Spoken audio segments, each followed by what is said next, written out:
This thing that we're embarking, it's a plot to convince people that something is true, which will only be true if we can convince a whole lot of people that it is true. Somebody said, you have one person believes something crazy, and this is a psychotic. Two people believe something crazy, it's called a folie à deux. It's still in the realm of pathology. 3 people, it's a delusion. 4 people, a cult. 5 people, a religion. And 6 people, a political party. So, yes, I think that's true. That we're... There's proof of the power plant. That's right. But it's like, so what's going to reach these people in this chili joint in Albuquerque? It'll be some idea sung through the media simultaneously, because soon we're all going to be wired up, so intensely in contact by the thrust and movement of technology, that some idea that we are discussing here at the level of language, nouns and verbs and so forth, will some rock guy, some Bob Dylan, somebody, some group will sing it into the wires, and before the hucksters can manipulate it for a profit, it already penetrates the people in Albuquerque. It's in there. Yes. So this is very good. This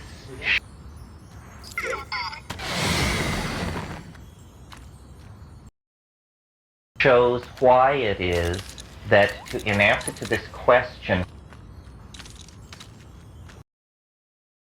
what should be done, the answer is art has to be created on a massive scale, a small scale, everywhere, all the time. That is the way to reach all these people. And the thing that is so challenging to me, or why I'm impelled to even be in the ridiculous position that I'm in, is because what these psychedelics show you, what these plants show you in an hour-and-a-half span of time, is more art than the human race has produced in the last 5,000 years. That's the art bank.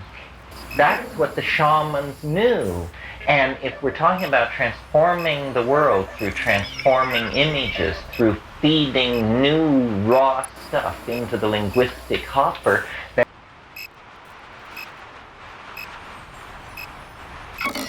we need to hit the main vein of the art pool that is in this other dimension, and then it will just come gushing out. I mean, I always have this feeling, when I hear the Dead or the Stones or somebody new who's good, and people say, how was the band? And no matter how good the band is, I always think it could be so much better, And when I go to art shows, no matter how good it is, it could be so much better. Why is it so hard for us to grab this thing called beauty and bring it down into our world when, as shamans, as spiritual voyagers, we can be with so much of it and yet bring back so little? It's like we're people who go to the ocean with a cup in hand, and we swim in the ocean and we sail on the ocean, and then we return to our drought-stricken territory with a teaspoon and say, this is what I brought from the ocean. So, yeah, I think that the impulse to create art, the impulse to set metaphors loose, and to create a permission for transformation, because everything is held up in the one should, one mustn't, we do it this way kind of stuff. Yeah, which is nothing more than kind of cultural fascism and small-mindedness. Language can do anything. This is something that the mushroom, this is one of its aphorisms. You know, language can do anything. And then so I say to the mushroom, then let it save us.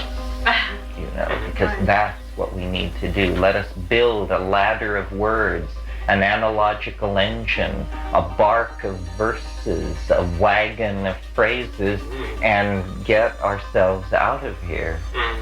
It's that sort of thing. And these kinds of structures are really, to my mind, ultimately to be seen as words. You know, this is an utterance. It's like the Viconian utterances that punctuate Finnegan's Wake. It's a word from a higher order of space and time, whether it's coming to us from benevolent extraterrestrials or deeply concerned bodhisattvas or the overmind of the collectivity. It really doesn't matter. What matters is that we must receive, transmit, and concretize the word in order to create a forward escape out of the contradictions in the world that are the legacy of bad language that's brought us this far. It's a healing of language.